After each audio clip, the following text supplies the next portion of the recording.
Hello, it is John Carlos once again, joined by Eddie! So loud. yeah. Um, no comment. You're just loud. Um, I just and woke all my neighbors and I don't even feel bad. yeah, fudge them. Yeah, that's a real Mrs. Mac attitude to take. Hey, fuck you, neighbors. We're going to talk about Black Christmas, Yeah. and we are going to talk about Black Christmas. Yeah, we are. Uh, there are a lot of holiday movies, horror movies that are set around holidays. I think Christmas is probably that, and Halloween are the two most covered. Um, when it comes to Christmas horror movies, I mean, every year it's like, okay, it's time to watch Elf, Love Actually, Die Hard, but then I'm always like, Gremlins, Black Christmas, Silent Night, Deadly Night, Krampus. Like, Yeah, this is one of the major. It's one of the important ones in my book. it is. I mean, it's also, I mean, it's odd to kind of group it with those movies because I mean, aside from the Christmas motif, it really does kind of stand on its own tonally. Like none of those other movies go hand in hand with it as far as like what the actual ride is, even though there are laughs in this. I feel Hmm. like it's a, I mean it's got a more, I guess, authentic, abrasive feel to it for me. A lot of the laughs come from the characters Hmm. being funny versus the movie being funny. Yeah. There's definitely a wit to parts of Krampus and Silent Night, Deadly Night, whereas Black Christmas is a little. Well, first of all, the characters are considerably grounded, Yeah. and rooted in a more I don't want to say progressive, but I mean, considering the early '70s to have.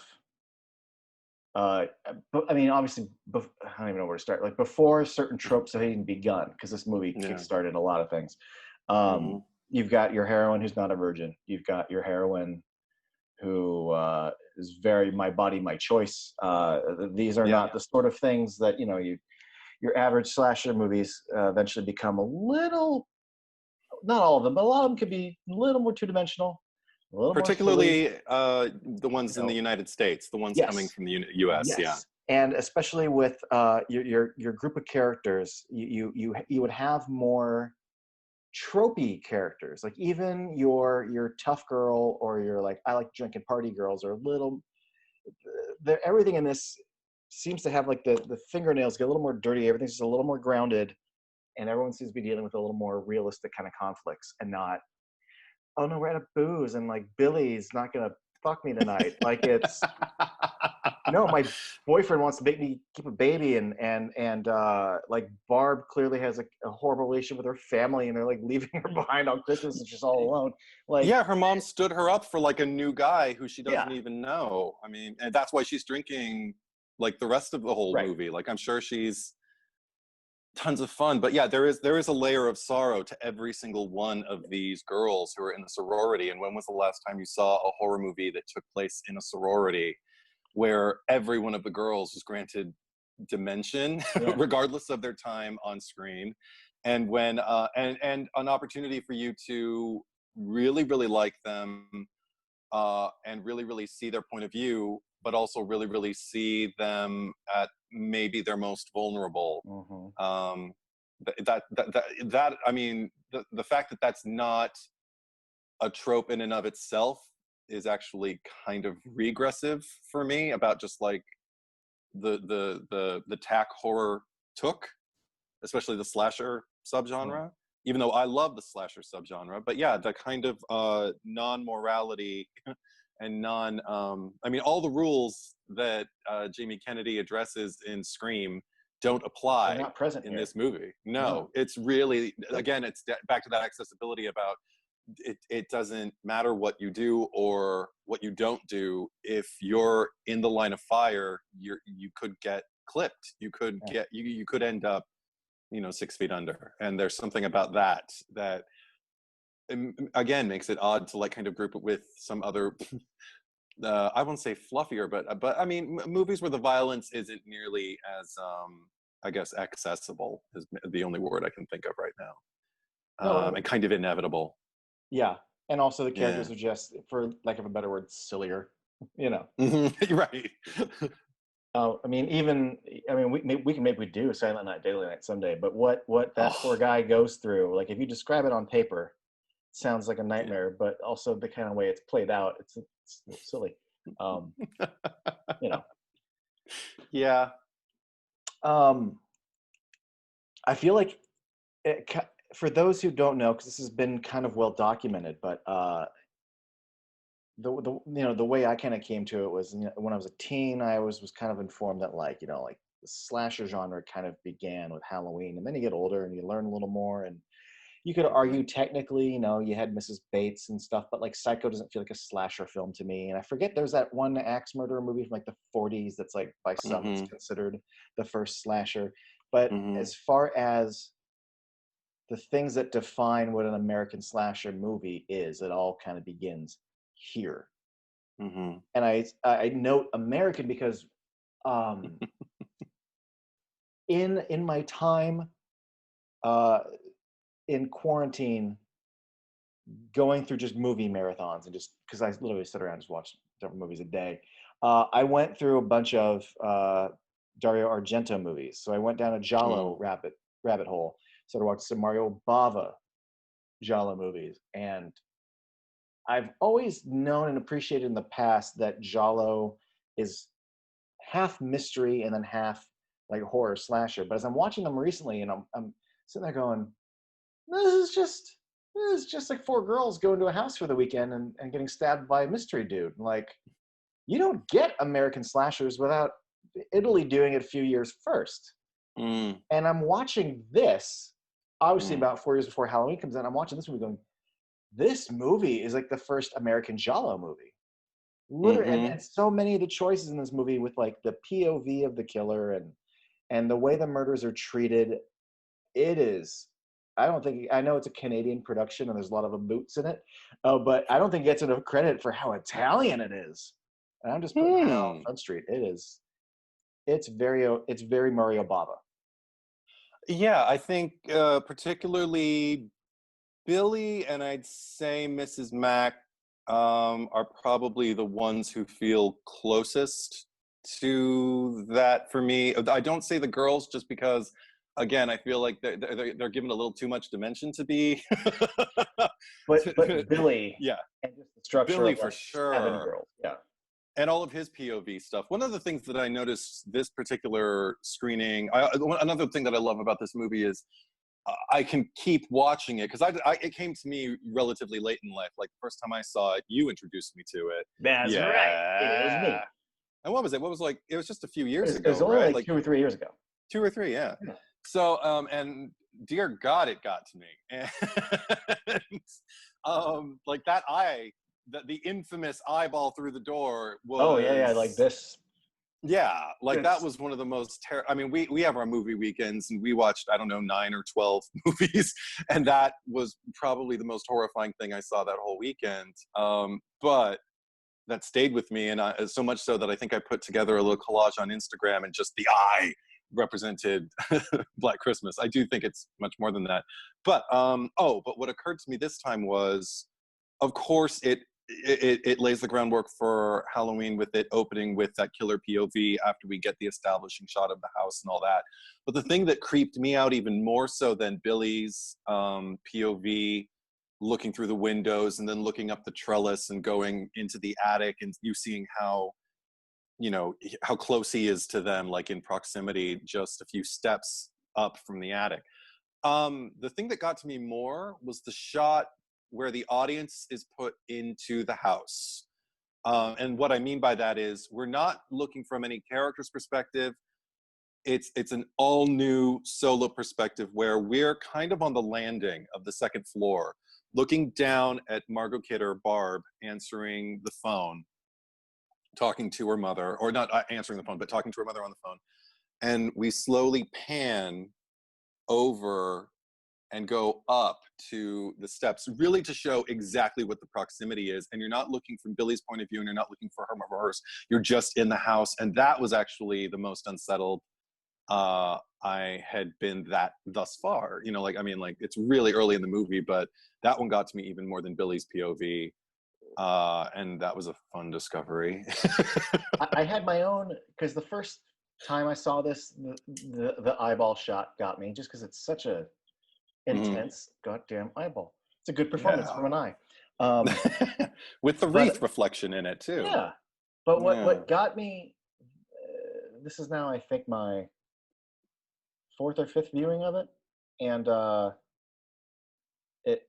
it's a little beat towards the end when crap, I forget her name, but our heroine, or not virgin heroine, Jess. Yeah, Jess is fleeing from Billy, and she closes the door behind her and latches it, and he is wailing on the other side and beating on it, and you're seeing the door get beat, and you're hearing the wailing. And if you've never seen the movie, let me just tell you guys that it is on a scale of 1 to 10, it is a 10 of like, and just the fact that you don't get to see that performance, you only hear it, and you see the severity of the door. Like, my brain, just like how a lot of great monster movies, they don't show you the monster, or at least to a certain degree, because your imagination is more scary. Even though he's not a monster, he's just a person. The physical flailing and attack of and what his face must be doing to create that, like, I can imagine far scarier than any guy they show me. And that scene really messed me up this time in a way that it never had before. Because it's a threat. It's almost like an unbridled madness, and you've already heard it. Like, I mean, oh God, and that's another thing. Like, the first time, I mean, I love that I can laugh and then be immediately terrified with this movie, because I even laugh at things I'm not supposed to. I'm hoping you're going to bring up a thing that I like. Let's see if you do. Well, there's a few, so who knows? But, if I don't, you go for it. No, in this exact. Well, because I'm still like early in the movie, but no, I mean, because it's just because one thing I love about Olivia Hussey as Jess, I don't know where she's from, but it's not America. No. And it's not Canada either. She's got a very distinct dialect to her that I find charming, and it's not distracting, but it does affect kind of certain lines that she says. And the first one that she says when she gets the phone call from Billy, the first reveal of the fact that it's happened before, she just calls everyone. Oh, I also love the fact that every time she answers the phone, she's like, "Hello, hello." I'm pretty sure she's either British or Welsh. Okay, probably. Yeah, Welsh sounds right. But just like but she's always screeching, "Hello, hello," on the phone. Anyway, so she does that, and she tells everybody else to be quiet. Hey, quiet! It's him again, the Mona. And they all rush to go listen to him, and the thing is, this is where some of Bob Clark, the director and producer's genius with this movie, because he reveals so much about Billy and about every one of those girls just having that voice on the line, and the fact that she just holds the receiver up, and you just again pan to each one of their faces, and the fact that her face is the first one, and I'm right there, I'm like, yeah, you're my girl. She's, because there's Margot Kid or Barb just going like, just listening, just like, wow, impressive. And I'm laughing. I'm laughing because of the Mona, and then I'm laughing because I see Margot Kidder going.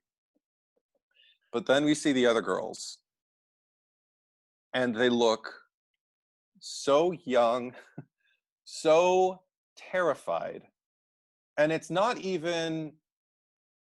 Because he's not directly in front of you. You don't know where he's calling from. Spoilers. If you haven't seen the movie, see the movie and come back. Yeah. Like, don't let me spoil it for you. But anyway, we find out. I think this is the calls coming from inside the house movie. I think. Am I right in that? Do you know? As far as films go, I think so. I know that the urban legend existed. Yeah, of course. But anyway, so the calls are coming from inside the house, but nobody knows that. Interesting tip also. none of those girls were listening to the actual actor Billy say the actual things he was saying. There were other lines that were nowhere near as explicit as that, and they still like nailed it. But then you get those faces, those like shocked, scared, almost sad faces. You know, like some of them are kind of feeling bad that this person is obviously deteriorating mentally on the other end of the line. And oh, what a horrible life to lead. Some of them have all, and it's all just in their facial reactions. But also,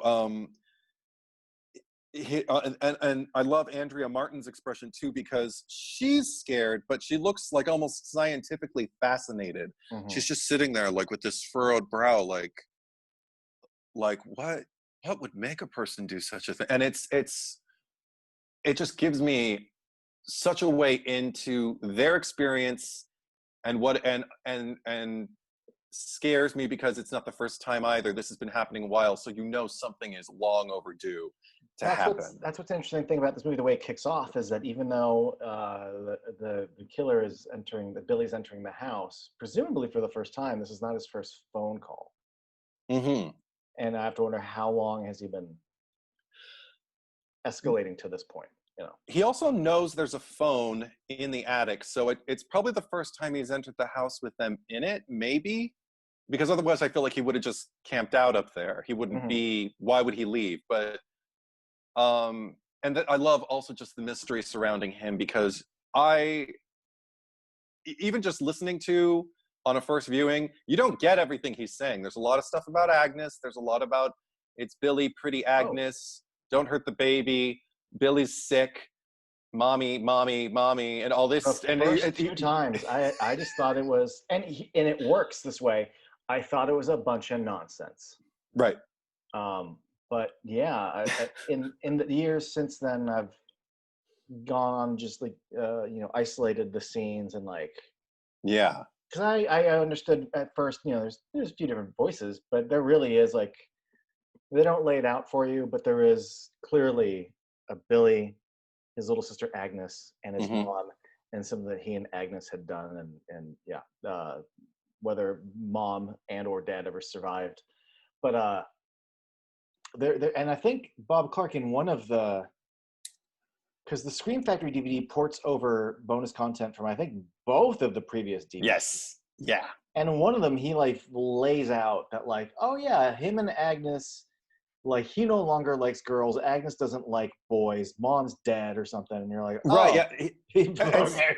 It's all there. And he's still very elliptically kind of laying out details, because he's got like a whole background mapped out in his head, he said, and then he just throws out a few details that are enough. I did not need Bob Clark to tell me that Billy doesn't like girls. Yeah. I mean, it is very apparent whether he classifies as a fully conscious misogynist, in that sense, but he definitely he's targeting a house full of girls for a reason.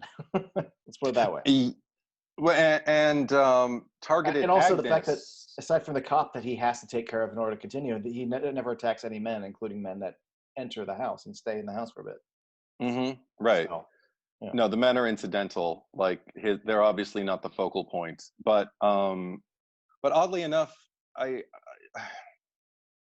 like the fact that I won't say disinterested, but that the men are fine while they're there. I mean, not all of them. Peter, I have some issues with, but he's interesting. And I, had a crush for Keir Dullea ever since 2001: Space Odyssey. Yeah.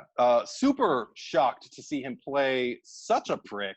Such a douche. Such a douche in this movie, and so convincingly. Also, I mean, like because Peter isn't just like a dismissible prick. I mean, he's like, he's a passionate artist motherfucker who's, who thinks his feelings are far more complex than they probably really are. Not only is he upset that his girlfriend wants to have an abortion, but that you're telling me this right before I have to go perform.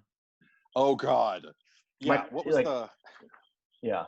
What did he? Oh, first thing he tells her when she tells him that she's not going to get the abortion, he calls her a selfish bitch. Right. And I just wrote, Peter gotta go. But Yeah. And then she even very rationally explains, like, just because, like, she's like, I have goals that I want to pursue, that like having a kid yes. at this age is not going to allow me to it. But because your shit has changed, like now I have to like alter my shit for you. Like, And I love how unapologetically she says it too. Like, I mean, mhm. for the '70s, I mean, Oh, again, you're afraid off, you're right off the heels of like, I guess the initiating women's liberation, movement and everything mhm. like that.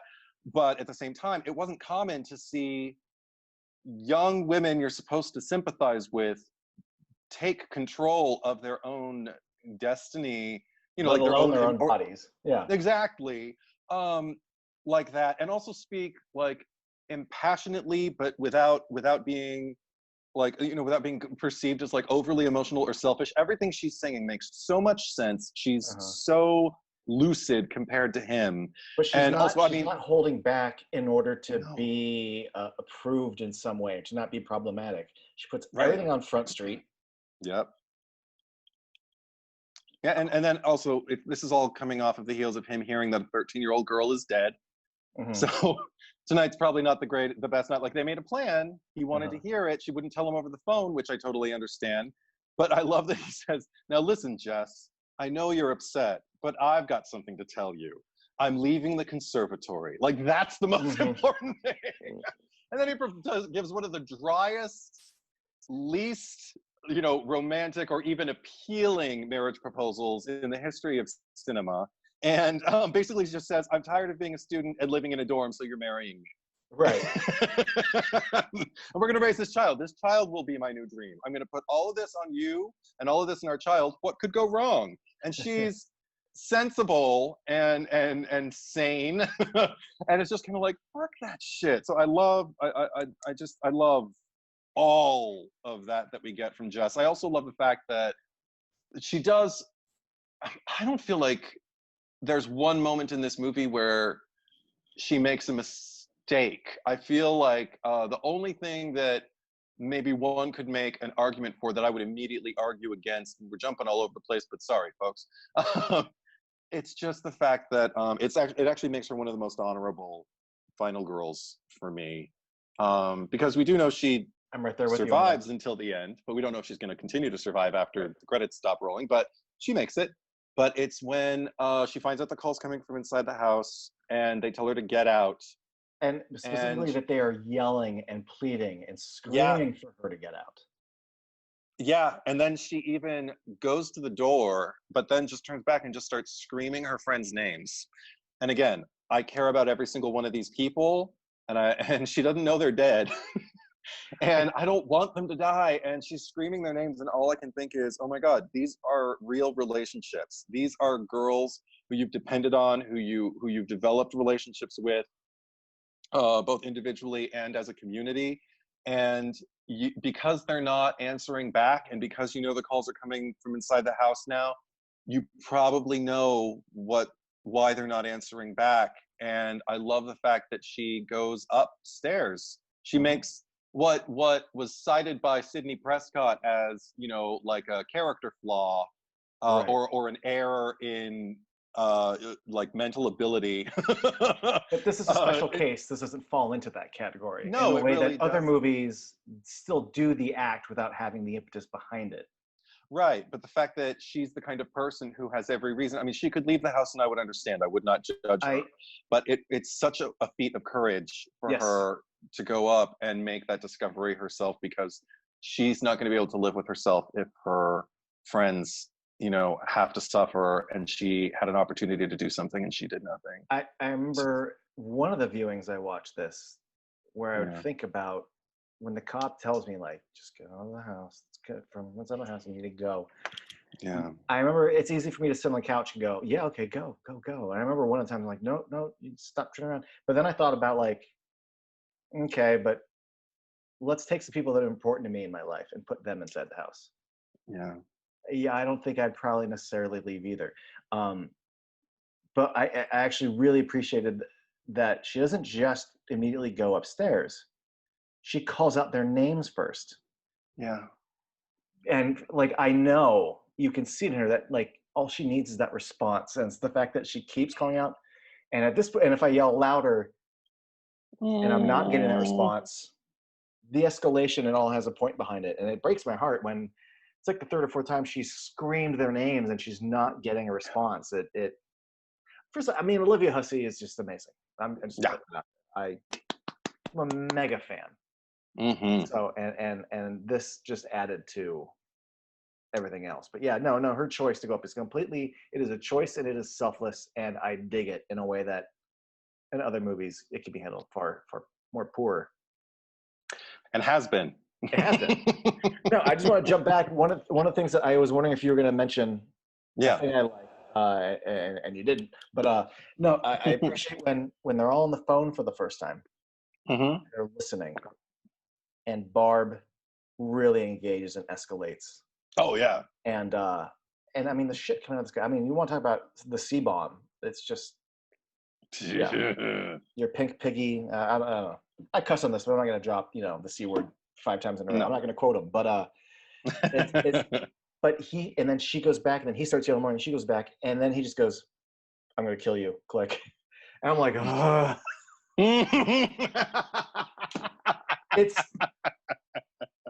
It's that loose, because it sounds like the only time you hear Billy's normal voice. We have like a little Billy voice, mommy voice, screechy, Mm-hmm. but only once, "I'm going to kill you." Click. Yeah. And you talk about, I don't want to say it's funny, but just the fact that Barb's engaging with him, there's a beat to it, and then he just becomes Buffalo Bill for a few seconds. And I'm like, oh God, you want to turn me on a dime? You turn me on a dime there. Well, because the thing is, when you hear somebody who's ranting and raving like that, the scariest thing he can do is sound lucid and say something calmly. Because now we can't blame it on your craziness. Yeah. And But it sounds like in your lucidity, you still want to do this. Yeah. And I totally respect all the rest of the girls, particularly Claire. Afterwards, just kind of telling her like, you shouldn't have done that. And again, we're talking about a character who I'm from the city. You have to put up with this shit I love Barb. Right. No, okay. Well, okay. But anyway, First off, Claire. No, okay. Because I have something to say about both of them. But this is the thing. I love both of them. I don't take sides against them. I can see Claire's point. I'm totally down with what Barb does, even though in the back of my head I'd probably be like, yeah, that's probably not a good idea. But I also love the fact that like while she's on with him, sorry, just to get back to Barb for a second, while she's on with him, she is like escalating, the situation and just kind of like calling him a cretin and all of that kind of stuff. And then he drops a few more C-bombs. She's just like, "You creep!" She's almost surprised, like, "You're still saying these things." So there is an air of innocence about it. And it could also be because she's had a few, maybe she's not, entirely there, but she says a line that I think shocks Claire up the stairs, which is, "Darling, you can't rape a townie." And, and I have to say, there's only one other woman, because Margot Kidder says it, and again, heavy line. Margot Kidder knows how to deliver it, though. There's only one other woman who walked on this earth who I could see delivering that line, and I'd be like, I'm okay with it, and that's Carrie Fisher. But just like women I grew up with as like, my heroines, so I know that they're, they have innate goodness in them, but I also know that they're, I love that her name is Barb. But it definitely informs the kind of headspace that Barb lives in. Yeah. But let me just say, I don't love her like. I love the idea of her. I like, as a viewer, I love her as a character. In real life, if I was at a party with her, I'd leave I don't want to, shut the fuck up. Like, I don't want to, I'm so fucking tough. I'm from the city. I'm like, I drink. And do you know about turtles? And like, yes, we're all paying attention to how fucking tough you are. Fuck off. Like, but as a viewer, I love Barb. There's this line in Absolutely Fabulous where two gay men are falling in love with a bitch who's smoking and just, tossing out all these insults to everybody in the room, and they're just fawning over her, and Jennifer Saunders' character just says, "Oh, a bitch with a drug habit, and you're anybody's, aren't you? Judy and Marlena in one, isn't she?" And I feel like that's kind of true of me. because they're both gay. But so I mean, if Margot Kidder's in the corner, at a party somewhere circa 1974, or even like right up to the to the day we lost her, I would have been there in a heartbeat. I'd be like, where's Margot Kidder's table? Where's Carrie Fisher's table? I'm there. Margot Kidder, not Barb. No, but Barb, this is the thing about Barb. Also, I think something that appeals to me about her is because the first thing we're really introduced to with her is a disappointment. That's another thing that hit me this screening more so than others. Yeah. And the fact that like everything she does is kind of retaliatory now. Like I have to pull a protective covering and pretend I'm tougher than I am because I don't want to feel pain. It's Christmas. I'm going to have a damn good time and I'm going to drink a little too much. Then I'm going to lose control and things are going to fall out of my mouth. And oh God, okay, actually, I'm just jumping all over the place. Yes. Let me say this. I'd like to make an addendum. I would have partied hard with Barb in my 20s. In my early 20s, hell yeah. At 39, I don't have fucking patience for that. But there is a 22-year-old me that have been like, fuck yeah, let's tell the cop fellatio and drinks the kids, and who gives a shit? Fuck them. Okay. The fellatio thing is funny. Like that. The other cop, the not John Saxon cop, is yes. Great. I have his name written down. Fuck, what's his name? He's so good. Wait, it's Doug McGrath as Sergeant Nash. Yes, he's the great. inept. Oh my God, he is, because his cluelessness is priceless. Well, first of all, that guy is great. Yeah. Okay, so the clueless guy, he's awesome. John Saxon's great, but then the third guy who's just laughing at it all, he kills me. Oh, but yeah. Also, that's who I'm talking about. Is that that guy, okay. The third guy who's sitting off to the side, who's just laughing at the whole thing. I mean, if you got a script, you would, how much can you create and invest? But he shows up, and I'm sold on that dude. Yeah. Also the way John Saxon, hey, what is this? Fellatio? Like, he's like, yeah, fellatio. Yeah. He's like, the position of power he's in, but the amount of fun he's allowing himself to have, like John Saxon threads a very specific needle in that scene. Yes. Superbly. Recently departed John Saxon, who is very dear to anyone who loves horror, very dear to their hearts, and absolutely. And I love that our introduction to cops in this movie is this numbnuts behind the counter, and the fact that we're coming to the police and we're not really being helped in the right way, and I immediately begin to worry. Oh God, are all the cops, like the fact that John Saxon shows up and he has a reason and he's accountable for things and and brings people in his office to listen. Like, oh, thank God. Like, I think that just enhances how much I love him in this movie, is that the door to get to him is a numbnuts. Everything about him. I mean, even that exchange with now I can just call him numbnuts with Nash. Yeah. The one thing I love about that exchange is, again, we get to a level of authenticity where it doesn't even feel like there's dialogue written. Like, you just feel like you're eavesdropping on an office, not even prank, but just like an office happening. And the fact that he's just kind of like, yeah, fellatio. It's a new, I don't even remember what it's called, but like a new, whatever used to call the exchange number. A new exchange. It's a new exchange. They used to say like Klondike 5. It was exactly. Fellatio 8. Pennsylvania 17. But exactly. Yeah, but the fact he says it's a new exchange, it's just kind of like, a new exchange? Yeah, fellatio, FE. She gave it to me. She gave it to you? It's on par with like Chris Sarandon's just like, good night, Mrs. Barkley, in Child's Play, Yes. Like, it's just got that very much incredible, effortless, like, oh, you're having fun. And I also, just to know, I didn't know that John Saxon wasn't originally cast, or actually was cast by the wrong person. And Bob Clark wanted this older actor named Edward O'Brien, who, unfortunately, I'm not familiar with his work, but apparently he had a lot of notoriety, and he was this older actor who everybody was very impressed to have, and he showed up, and he had aged to the point where he didn't have all of his faculties about him. He couldn't remember where he was half the time, and he ended up having to be fired, and it was very emotional. And then John Saxon gets a call from his agent, like, can you be in Canada tomorrow?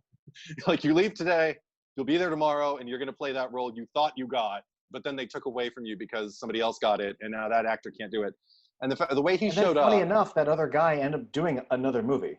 Like, did he? Yes. Oh my gosh. He managed to do awesome. like another one after not getting this. Oh, well, good for him, because it sounded really heartbreaking, that story. Yeah, they're saying like the hubbub of like, we should have known his condition, blah blah blah, and then it turns out like, yeah, but he can do one more. Wow. Well, I hope he was happy working, and I hope that the results were. Another fun casting good. Is that Keir Dullea. I've never said his name right, but Keir Dullea is how everybody on the bonus features have been saying it. He got cast as Jess's boyfriend, and then this other guy, Art Hindle got cast as Chris. He was Claire's boyfriend. Yeah, and I guess they'd already cast Keir. Mm-hmm. So to do the casting role for Chris, they had him read Keir's sides. Yeah. You know the story? Yeah.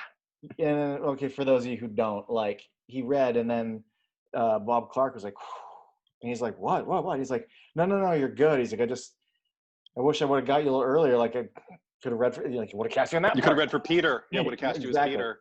So, but I mean, however, I like him in that role though, because he's legit. Really like him in that role. He's legit. Yeah. He listens, and he shows the right amount of concern. But moreover, he gets to wear a bomb-ass fucking fur coat. He looks like a fucking, not even like a pimp. He just looks like, he looks like Han Solo in like the Solo prequel. That big, oh my God. But his hair and his giant fur coat. And first of all, like when they go out for the hunting party, like people got, there are some great 70s fur-colored coats and fur coats, berets. Like the Canadian fashion of fur in this movie is pretty dope. Yeah. Oh yeah. And just, winter hats and winter. I mean, the fact you can see their breath. I mean, something that people pay out of pocket. Like however many thousands, hundreds of thousands of dollars to Like and you just go up to Canada in the winter. It's there. Yeah, it's free. It's free. But I have it right here. Chris Art Hindle, Claire's BF, is working that fur coat and that unibrow. Boyfriend's pimp coat. Yeah, but also like we're at an age where no one has unibrows anymore. I admire one when I see one now. Mad respect, because you know what? Yeah, right. Like if I didn't pluck, but I don't know if I'm that brave. I don't know if I'm young enough to pull off a unibrow anymore. I'll just look like a hairy old man. But but I like him. I like the fact that he's a decent guy who is still ineffective. And I like the fact that, I don't know, the fact that like the second we go to that ice rink with Jess to find out like if he knows where she is, and his concern is innate and immediate, it makes me trust him, and it makes me feel safe with him, like as safe as you can. I mean, just safe in the sense that like, okay, you're not going to impede the progress of the movie. You're only going to try to find out the truth. You're just as concerned about Claire. Oh, because let me get back to Claire. I love Claire. I love the fact that we spend so little time with her. Mm-hmm. And yet, because so many people talk about her, we see so many people, like so many people are affected by not even her death, but by the prospect of her death, and by her absence. And also just the fact that like, all it takes is a few frames for me to see her kind of like having an exchange with Barb, and I know where she stands, and I know where Barb stands. Then I see her go up to her room, and again, she does make a mistake. Like, I mean, she senses there's something in her closet. What does she do? She goes to it. Towards it, Instead of like, you got a house full of people with you. Why don't you just, I mean, it could be anything. Why don't you just get out of your room, take the cat with you, and go down the stairs, tell the girls that you're scared, and Andrea Martin, Phil, is certainly going to go with you, and maybe some others will go, and he'll go up there, and he can't kill all of you, not all at once. I mean, he doesn't. I don't even think he has a weapon. He just takes her plastic bag and just puts it over Yeah. her head, doesn't it? Yeah. Plastic bag So over I the mean, head, the hook in the attic, the yeah, unicorn in the bedroom. He's never like packing his own attack no, weapon, just his mitts and and it's crazy. Yeah. But just the fact that while it's happening, I'm worried. I'm sitting there just like, even like at my hands, I'm nervous. Like I just remember just sitting there in her bedroom with her and watching her walk toward that closet. And the reason I'm nervous is because all I can think about is how sweet she is and how young she is and how she's got plans. It's Christmas. Like, this shit shouldn't be happening. And that's another thing. This isn't a kind of horror movie, Oh which I yeah. like that horror movie too. But this is not that. Even no, when Barb's alone and is gonna go skiing, it's not like, hey, you want to go get fucked up? It's like, oh no. yeah, let's. Yeah. And even the girls are like, yeah, like that'd be fun. Like we're doing this to show you comfort right now because this sucks. It's not Yeah. woo ski trip. Yeah. And it's again just showing their capacity for sympathy for their friends and for grasping, because that's another thing that got put out in one of these features. I love having these discussions because I get to just like make my way through as many features as I can, and I still haven't covered all the commentaries. Although there is one with Billy. Which I did not know. Yeah, I don't need to. I mean, maybe for a few minutes, but I actually Billy is effective on me. I don't need a commentary with Billy. And it's actually Nick Mancuso I sat know. in on 2015 and recorded. And thing is, some of it he's having fun, and you can kind of have fun with it. But then there are other moments where I'm just like, don't whisper, don't stop whispering. You're making me really uncomfortable. Or he'll just say, because some of the things he'll say are funny. Like when when the opening title comes up, he'll just be like, he'll say Black Christmas. He'll just be like, oh, very fine. And I'll just be like, that's funny. But then the next thing I'll have, just like, and I was like, no, Yeah. I don't want to hear this commentary anymore. And I was listening to it like last night in the dark. It's midnight. Windows are open. I don't feel safe. Turning it off. Yeah. Not cool. But Nick Mancuso, you the man. Can I tell Yes? you a story? Please. So I watched the movie last night. Got done around 1 a.m. Decided to get ready to go to bed. I went to the bathroom, brush my teeth and all that. And I'm pulled up on YouTube all the Billy scenes. I just wanted to hear all the lines together and get a better understanding of the different voices. And I right outside the door to the bathroom, Tracy has these like 6-foot Jack and Sally's. Oh, So yeah. I see Porphyria like a person there for a second. Normally I don't give a shit, but the fact that I'm listening to Billy and I see like a person there, I was like, oh god damn it, and there's that thing again. Okay, fine. A little scared. But going up the I've now turned this clip off. I'm just in the hall by myself, and I could turn the light on and then turn it off a few seconds later, or I could just walk down the hall in the dark for a few seconds. Oh, shit. Having Billy's voice in your head, even at age 39, walking only about 10 feet down a hall in the dark, after about halfway, you do that fast walk because what if Billy's right behind you? I need to get to my door faster. And then once I'm in the room, I need to get to the light really quick because once I'm in my room and in the light, everything's safe. Which is ironic because one of the major things of this movie is that Billy is in your house and that you aren't safe in your home. Yeah, like absolutely. Billy doesn't ever go out and like stalk someone. It's all inside the house. Calls from inside. No, the there's Billy's inside some the house. other asshole who's out like raping girls and murdering them. In the course of the movie, because we know that the 13-year-old girl has nothing to do. I mean, as far as we know, has nothing to do with Billy. I don't think that has anything to do with it. Yeah, I Because really it don't. isn't Billy's thing. It's not his MO because the body would be hidden. The body, I mean, and even though the body's hidden, like is it in the park where they find her, or in the woods? It's in the park. That just doesn't feel like Billy's MO. I feel like she would have been up in the attic too. He would have been like carrying her over his shoulder in that opening, in that establishing POV shot. You could try to argue she's a makeshift Angela, but the impression I get is that Claire in the chair is a makeshift mother, and the doll he puts in her hand is the makeshift Angela. I mean, Agnes. Agnes, sorry. So when he's Okay. rocking the chair, that's Agnes and his mom. See, even being inside his head, because that's another thing I love about the Yes. fact that there's no, as much as I appreciate it, I'm apparently the only one left who appreciates the breakdown after the Psycho reveal in the movie Psycho, where the psychiatrist, I guess, Yeah. explains everything Yes. away, and even though it's not necessarily psychologically sound by today's standards, I don't care. Mm-hmm. And I appreciate it. I don't consider it a hat grabber at all. One of the things I love about this movie is the fact that we don't get that, because the deeper I get into Billy's story, the deeper I get into his head, the less safe I feel, because the more I think about what it's like to be in a space with him, and even learning about him is like being in his space or in his mind, in his experience, and I don't want it. It's just too it's scary. It for me, it's literally it's just too much. Which It's is great. because yeah, it's very effective because it's condensed. It is first of all, it's Mm-hmm. everything's up to 11. It feels like you would never be able to rationalize. No. Not only would I not want to be like in his headspace, but I also like I would just hate to be on the other end of that phone. Mm-hmm. Because there is Or there's an that other side of unbridled that door. there's an unbridled rage there. There's Yeah. it's all highs and very little lows.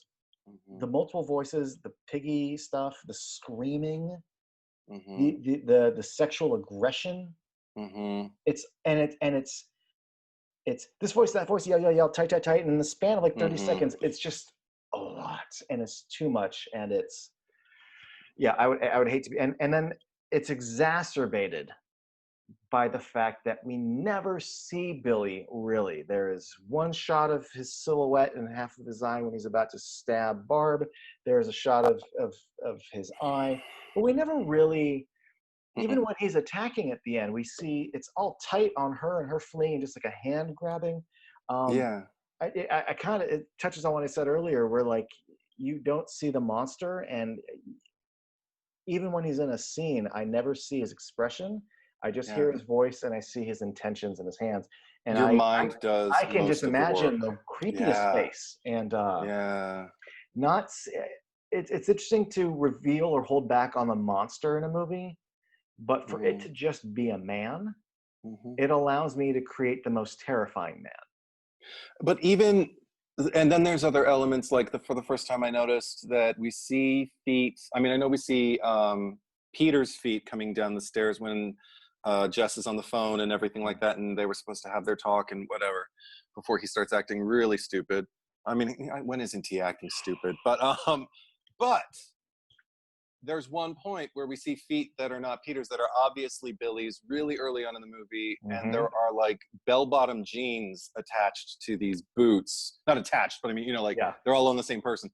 And you just see them walking down the hall, and I'm thinking, like, bell-bottom jeans. Like, what is more pedestrian in 1974 than bell-bottom jeans? Like, he Mm-hmm. probably isn't creepy looking on his own, like aesthetically, at Yeah. all. He can walk freely on the Yeah, he doesn't street look without like a Jason people. Voorhees. It's the No, emotions that take over his face or what are going to terrify him. exactly. What's behind the eyes, and also just the fact that it's so much scarier getting a clue but not quite knowing, and the ambiguity is a big thing for me in movies. I love Oh, then subjectivity. Oh, hey, I mean, this I love movie. it as a yeah, right. Yeah.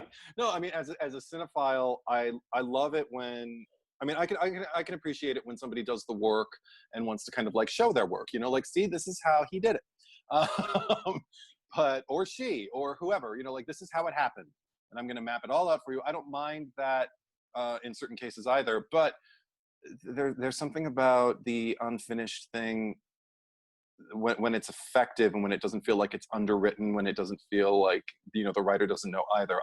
You can feel watching the movie that it's whoever's that Bob Clark, who is in control of the course of the movie, knows everything there Oh that yeah, needs to be known, it never and felt that's why it's so scary because it feels real. Yeah, right. And at no point did he go, it's gonna be some spooky shit. Who cares? Yeah, it's just a killer. I It's never that. yeah. And also another thing is not just when he has rage, but one of the parts that really gets me is because it's fine if he's weird on the phone, but it's when God, I forget who leaves in the cab, Who but leaves some in the well, Mrs. Mack is yeah supposed to, but her cab driver leaves without her yeah, because she but ends up getting killed. the cab takes off, Right. or the car takes off, and then you see inside the attic window, Yeah. Billy just has a fit. Yeah. And it's one of the few times where you don't hear, like, you're in the room with them, just seeing him flail about. And I honestly don't know why, which makes it worse. Mm, yeah. That attic flailing scene really creeps me out. Really creeps me out, and way more than a lot of other things. The thing that The two freakouts, her on the yeah. door, and then him just freaking out in the attic. Well, the thing that creeps me out the most about the attic is the fact that like there are now 2 dead bodies up there. And I don't feel like he's freaking out because of either one of them. No, not at You all. know what I mean? He's Not comfortable. at all. He's comfortable enough around these 2 corpses, fresh corpses at that, Yeah.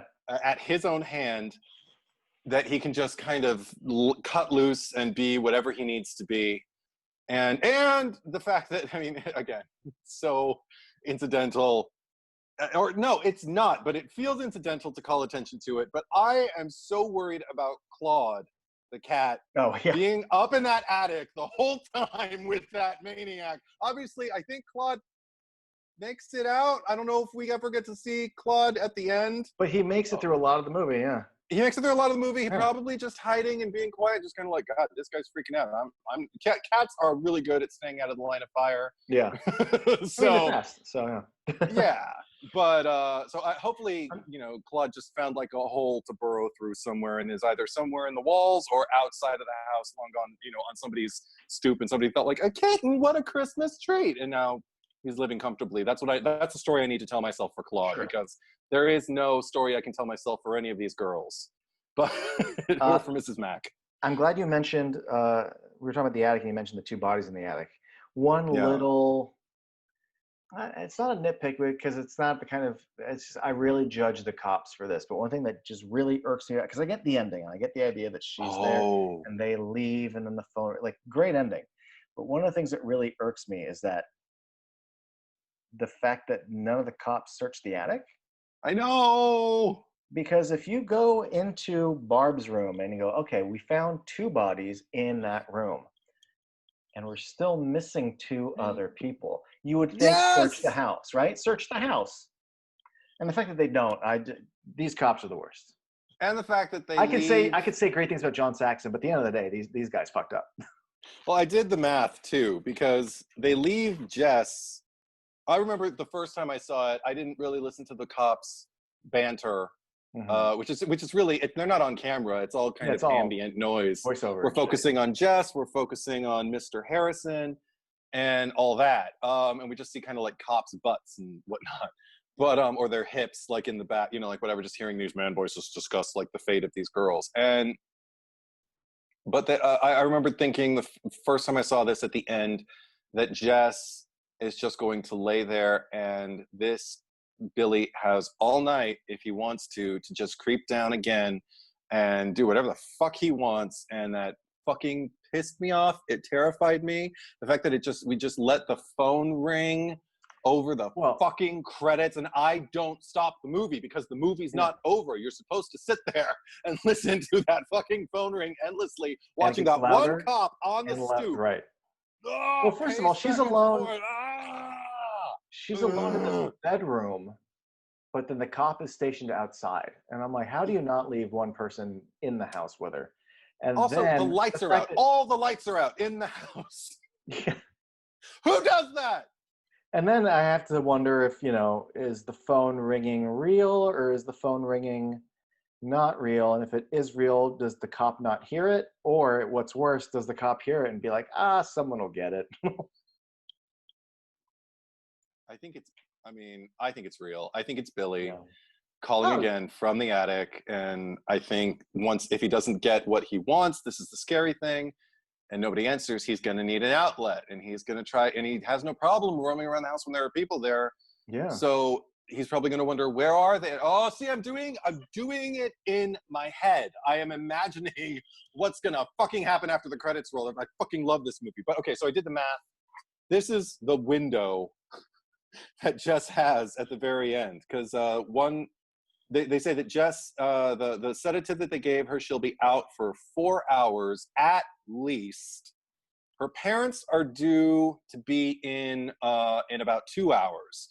All I can think is like, well, if it starts snowing again, or even if it's snowing, like, I mean, they're 2 hours away. If there's, snow, if someplace is snowed in, or if they run into traffic or whatnot, like, that could easily, the hours could just pile on, like there are tons of things that could prevent them from, like, they could have car trouble. I mean, tons of things that could happen that could prevent them from getting there in 2 hours. But okay, so they're expecting them in about 2 hours. And also the state lab guys should be here in about an hour, they say. So I'm like, okay, if the state lab guys, because also there are other girls, they're discovering other bodies, so the state lab guys could have their hands tied. Some of them might even be taking like Christmas off or something like that. So I mean, the earliest they can get there is an hour, but they could be delayed too. And I'm just like, dude, I'm literally giving myself anxiety just thinking about, like, how can we make it so that there's the least amount of time possible that she has to be alone in that house. And just so her parents can be, like, I mean, because it's not like they'll be able to do anything, but maybe if there's like a group making noise on the second floor, it'll discourage Billy from going in there, because he only seems to kind of like want to go in when they're alone. Like he might try to come down and go, but I mean, I'm not, this isn't even in the movie and I'm talking about it. Yeah. And it's like, this is how much this movie gets under my skin. This is how, and also how much I care about this fictitious character who, I mean, Olivia Hussey's fine, she's, as far as we know, thank God. To me, it's, as of this taping. Yeah. Yeah. God bless you, Olivia Hussey. Yeah. Go on. I was gonna say, to me, because if you want to follow through with its logical conclusion, Eddie, she's dead. He's gonna come down and get her. Simple as that. Within the next hour, within the next like 10 minutes. I really don't want her to be. But to me, I like to stew in the moment. To me, it's just the idea that he's still up there. And I don't need to keep going. Just feel like you're asleep and he's up there, and there's someone outside protecting you. And just stewing in that is all I need. And just sort of like, he's still up there. That's good enough for me. I'm also freaking out about this for like 2 reasons. One is I saw this horrible online video. This was early on in the lockdown, when just watching shit to watch it. I wasn't back to work yet, all that stuff. And I decided to watch like 100 most, not 100, but like 10 most fucked up in-home videos or something like that. And most of them were like supernatural or whatever, but one of them was this guy who literally set up a camera in his, I think he was living in like a studio apartment or something, and he set, what are you doing? Is this the Ring Girl? No. Okay. Wait, is it? No, it's not the Ring. Well, not really, but do you know where I'm going with this? Keep going, but is it Okay, Samara coming out of the TV? No. Okay, then never mind. Go on. No. So this guy, because he kept missing food in his kitchen, and he lived alone, and he didn't understand like why food would be missing, like he did, or like the juice would be lower, like then he remembered, he'd be like, I don't remember drinking this. So food was mysteriously disappearing, and he didn't know what was going on, because it was like inside the fridge, like what's happening. And he thought, is it a ghost? Is it what? So he set up a camera just to see what was going on while he was sleeping one night, and he saw, even just telling you freaks me out, there's like one of those, like moldings, like on the wall, like it looks like a drawer, but it's not, you think. I don't like where this is going. And it's way up high, and you see it open like a door, and this skinny woman who's wearing like it looks like an apron dress or something, and she's really skinny, got scraggly hair, crawls out, steps onto his table, like pulls the chair out so quietly so she can step onto the chair to step onto the ground because she doesn't want to make any noise. This is all like with night vision. She goes into his refrigerator, starts drinking his juice out of the carton, starts eating his food and everything like that. She was living in the walls. Yep. And after I saw that, and after I saw that, fucking, fuck. Every time I heard a noise in my house, I was just like, there's someone in the attic, I'm like checking the drink levels and I'm like watching Des, like, are you scared of anything? Because I know how territorial cats are and everything like that. And so that's one thing that's been freaking me out. Then I didn't even share this with you. Sorry, folks. We'll get back to Black Christmas in just a moment, I swear. Somebody's been camping out in my backyard. Yeah. That's fucked up. I remember there was one night, like last week, and I open up the windows to cool down the house at night, and Des is always on one of the sills doing her little sheriff perimeters, and she's over at one window she doesn't usually perch on, and she's doing the like the magnet thing. And I'm looking at her. She looks like a what do they call them, like like a hunting dog or something. So I go over and I'm just like petting her like on the couch, just kind of like, did you see something out there? And we have tons of opossums and raccoons, and we don't have coyotes in our yard, but there's like tons of flora and fauna all over the house, and she responds to them. So I'm like, okay, there might be a stray cat out there, there might be something. So I'm just like petting her, just looking out into the darkness because we don't have a flood going out in that direction yet. We're putting one in. And I'm just petting her, just going, what do you see out there? Okay. And I don't see anything moving. I don't hear anything rustling or anything like that. So I don't think anything of it, but I think I did shut the windows. So I'm like, okay, it's time to, shut the windows and lock up for the night. Later on, I hear something. Sounds like something slamming. I don't know what it is. A couple days later, my mom is with a pest control guy doing the perimeter of the house because he knows insects and things. It's summer. We haven't done it yet. Human duty. Yeah. And toilet paper. Wow. And one of our trash cans, we have old school like metal trash cans, those round ones with the tops. We had two of them. One of them is turned over on its side and pushed up against the fence like somebody wanted to step on it to go over the fence. And I'm like, I thought I heard a clanging. That must have been the clanging, him like stepping, I'm assuming him, her, whoever it was, stepping on the trash can to make their way over the fence. And I'm clang with the prowler. Well, this is the other thing that freaked me out. We're putting in a garden just outside my bedroom, and the garden, there's a gate that you have to like lift the latch to open it up. The gate was open. So I'm like, was somebody looking in my fucking window? Like, So we immediately moved everything. We've cut down a bush because also there was a giant bush blocking the space. I think that's why they chose it, because they could hide easily. Bush is gone. And we're going to put in some cactus so people don't jump over our fucking fence anymore. And we're going to put in a floodlight in that direction just so people know if you try to jump over this shit, you're getting some cactus in your ass and you're going to be fully lit, motherfucker. Deal with that. So so I have that in my head. That's how I watched Black Christmas last night. Yeah. Bright side is it sounds like they're staying outside your house. They're like, no, I'm going to go duty in your yard. Yeah, there's that. They're not, at no point in the stories are like, well, there's someone in the house. It's all to my knowledge. Right. But every time I hear a noise, like I'm hearing Des, like she's just moving around, and I'm just listening, So I still keep the windows open because it's cheaper than using the air conditioning all hours of the day. But anyway, so if you want to freak yourself out in your own house, watch Black Christmas, kids. Yeah.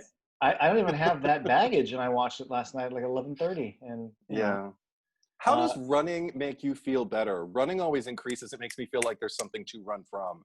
Denial works much better for me. If I just walk like there's nothing there, just walk like there's nothing there. Because people who run get chased. That's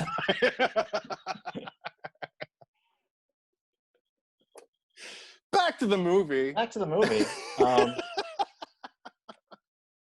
Completely unrelated to anything you just said, I would just like to say how even though on paper Andrea Martin doesn't have a whole lot to do, she does, for my money, so much in this movie. I love the character she's created for this movie.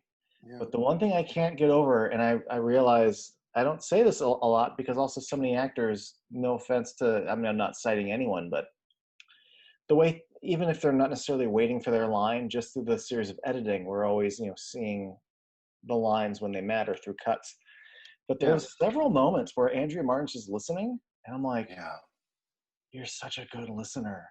Like as an actress, you're so Yeah. fucking good at listening and having complete performances and reactions and communicating without having a line of dialogue. Yeah. She's excellent in this movie. Uh, Say what you want about her body of work as a comedic actress. She is uh, one of the best non-speaking kind of performances I've seen in a while. She's fucking great in this movie. Yeah, I feel like I know her. I feel like as I'm watching this, she's definitely out of. I mean, I love all the girls in the house, but I feel like she's the one who I'd want in my lifeboat. She's the Mm-hmm. one who I would want like in my corner if I'm having a really tough, whether it's just a tough day or a tough life event.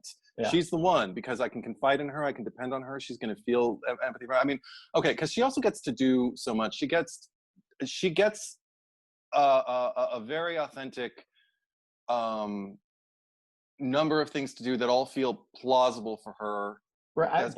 as a person. Right. I just mean if you're counting the script, counting the Oh lines yeah, in the yeah. script, you know what I mean?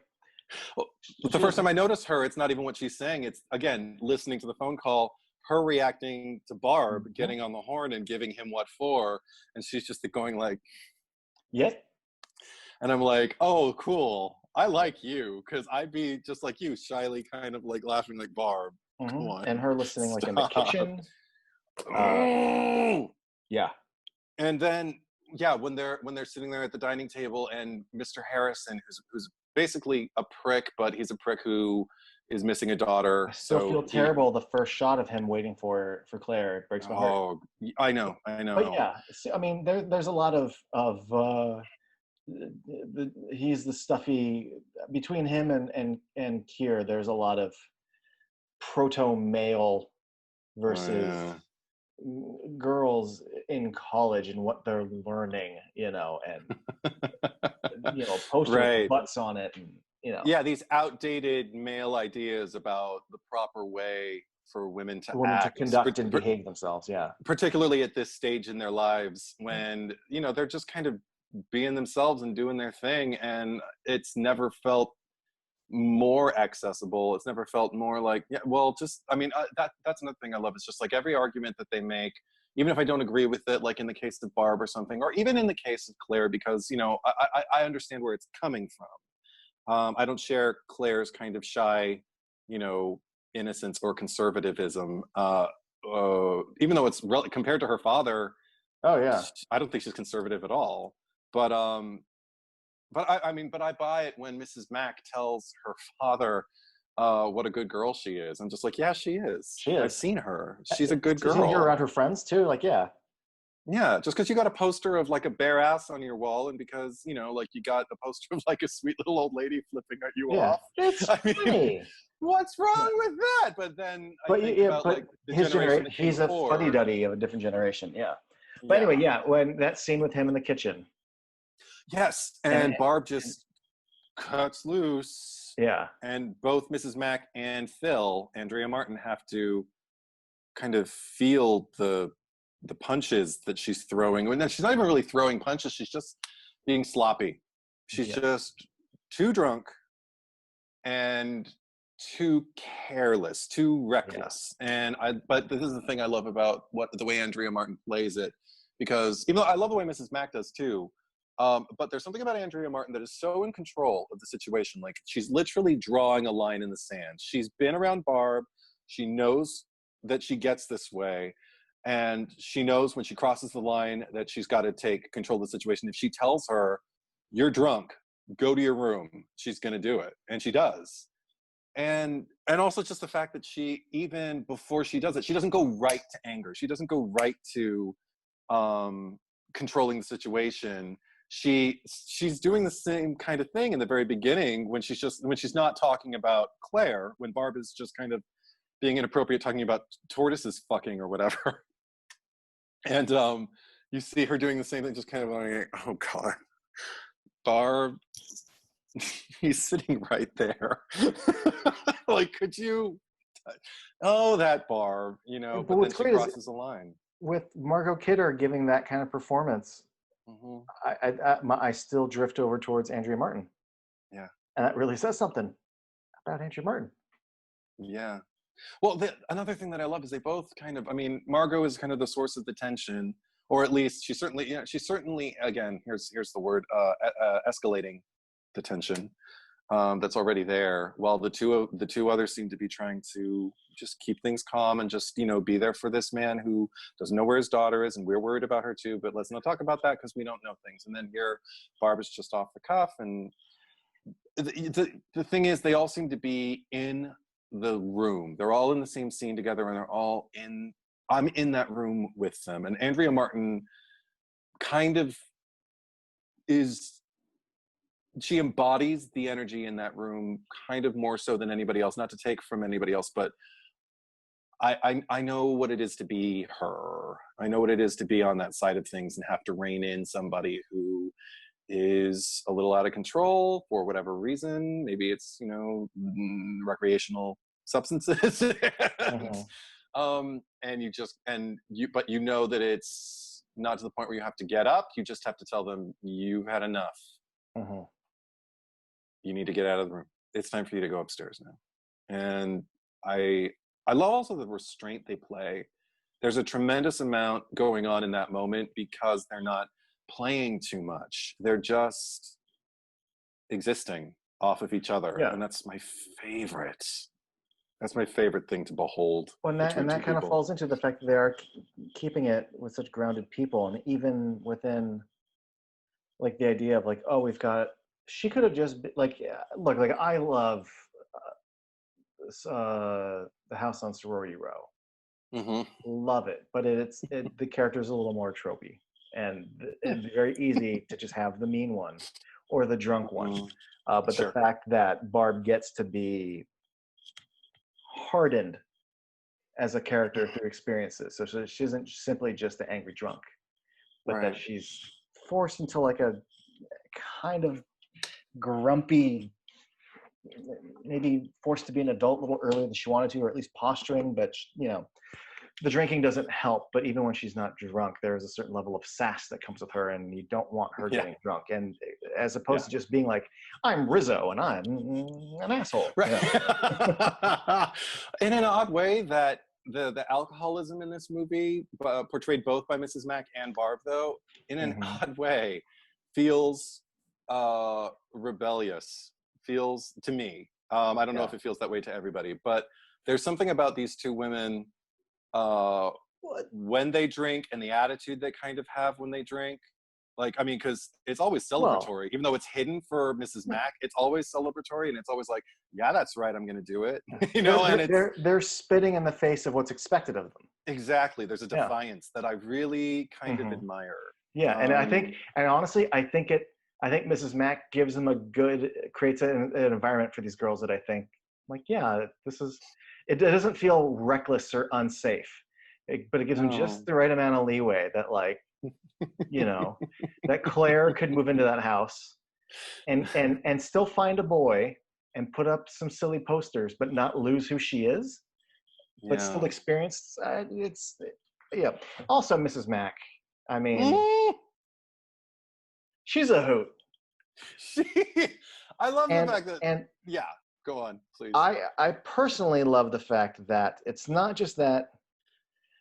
Okay, one, she's always pulling out like a bottle of booze somewhere, including out of the toilet. I the love back of the toilet, the clean water. But still. It's not a clean tank. It looks awful. I love that she, like, behind closed doors, if she's alone, she's got a little chip on her shoulder that she's fucking talking shit to herself. I mean, she talks so much shit that these girls don't know about. Yes. I fucking love that about her. And then probably my favorite moment with her Yeah. is when they know that we've we found out that Claire hasn't been picked up and the dad came and she wasn't there. And she Yeah. comes home and informs Jess. Mm-hmm. And maybe because we've already done the booze gags a couple times, but I love the Sure. fact that maybe any other film, she comes home and Jess is like, "What's going on?" And she goes, "Oh, and here's the exposition. And I'm Yeah. going to tell you, with the audience, that Claire couldn't find it, blah, blah, blah, blah, blah." But instead of having them meet in a kitchen and just do like a 2-shot or like a 1-shot, they have her go into the closet and it's her ass and her back to the camera going, "Oh, yeah, Claire, what? Yeah, dad came and couldn't find her." No, like that. I love they made it a beat so that it wasn't just exposition. And I like the fact that she's totally carrying on while she's fussing about for her booze. That's my favorite. I love it that one of her hiding places is in, I guess, an encyclopedia. B for booze. Yeah, B for booze. And also, this is the thing though. I love the fact that like her alcoholism is largely an identifier with her, but I don't feel like it's kind of like her all-consuming quality, because the first time I watched this, I remember I saw her come in, I saw all the girls, and I'd already seen them, kind of seen Barb kind of being sassy and them kind of like tee hee or whatever, and I'm just kind of like, so what is the nature of the matron of this sorority? Like, how keyed into these girls is she going to be? Right. And then when she opens the present they give her, that's the first kind of clue you get who she is, and she just kind of drops it. She has that look on her face. And she's just kind of like, and it's still a smile. It's like a grimace smile. Right. But like oh, great. Now I got to wear this because I sleep here. And if I don't, they're going to, oh my gosh, thanks so much, everybody. And they're like, but try then it later, on, try it on. The last thing she wants to do fucking right now is try this shit on. Also, I love the fact that she, along with Billy, make the subtitles necessary for me at times, because she is a mumbler. And because sometimes she mumbles so effectively, I can't understand what she's saying. Like when she's putting her lipstick on, she's kind of like, or there's another time where she's alone in the mirror. It might be I think it's when she's brushing her teeth and she gargles with her alcohol. And she's got the nightgown, or whatever it is, the nightgown, the house dress, whatever it is, on the muumuu. And she just looks at it and she says very deeply, I thought I knew what she said and I had to watch it with the subtitles, but the line is something to the effect of like, I wouldn't wear this to have my liver out, or something like that. But she says it and all you hear is, I wouldn't wear this to have my liver out. I'm just like, you and Billy, Mrs. Mack, I need the subtitles. You guys could share the attic together and it probably would have been good. Yeah, right. Oh God, but she's another one who, I love the way she looks for Claude, because she's calling him like a cat owner would. She cares about him. She doesn't want him to, get lost. But then when she drops her bag, Christ, Claude! It's not even his fault. Yeah. I can so relate as a cat owner. I'm just like, I made a mistake. I was already agitated, kind of, but I was dealing with it. Now I knocked all this shit over. Damn it. Kitty. She makes me really happy. Yeah, she's great. So when she goes, I'm sad again. I'm sad that she doesn't that she can't just kind of like drop a couple rungs. She didn't have to. I don't want her to fall off the ladder when that thing swings her. Right. But she doesn't even like move her head or anything like that to try and dodge it. It makes me so sad. It's just thump. Yeah. Yeah. I think she's sitting on the stairs when Claire's, yeah. Mr. Harrison coming is to your backyard. Shut up. I hate you. Look at you. You love it. I hate you. Go on. She's on the stairs and she's like, you prick, right when Claire's dad. I just keep imagining how much he's imagining his daughter is getting informed. When she's covering up the butts on the poster and now the mouth on this lady. But I love when he goes, because I expect this will be me someday when he goes down the stairs. She's all. Yeah. Again, I was just like, that's how you give somebody the finger. Yeah, that's a good Mrs. one. Mac knows how, because she also does it. She again with the defiance and the Hmm. self-satisfaction, and I'm just like, yeah, fuck him. It's your house. You know how to. I mean, even her Yeah. mumbling. Because I mean, she's on these girls' side enough, but there's also a part of her just kind of like, again, the mumbling.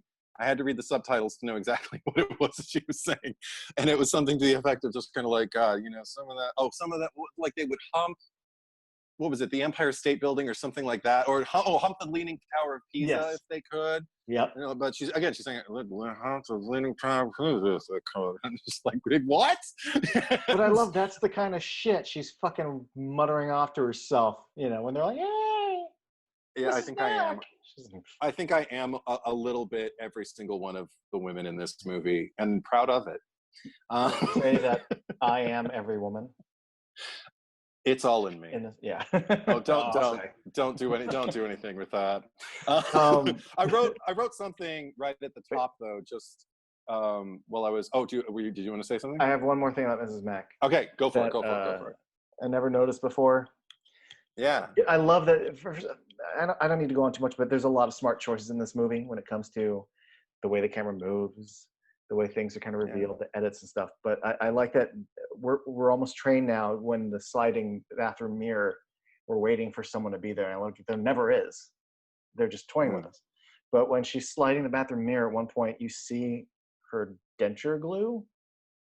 Yeah. But if you look at her teeth, they don't look like fucking dentures to me. They're kind of gross teeth, which makes me wonder Looks if that like she gargles with. Looks like she gargles with dark alcohol. I like to think that one of two things happened. One is, someone, a set designer, someone put that in there, and there's just something to put in there. Or two, she does have dentures, and that's just how much she drinks that they now look like this, and it just informs her more. That's my headcanon. It's a lot of rum and cokes and a lot of whiskey, and just. It seems to be. Does she do rum? I feel like it's No, mostly whiskey. I'm just trying to add another darkening agent. But if you want to really get to the nitty gritty, you can inform yourself of something there. One tiny little thing I didn't get to say about Andrea Martin. We were talking about how much you and I love her. Yeah.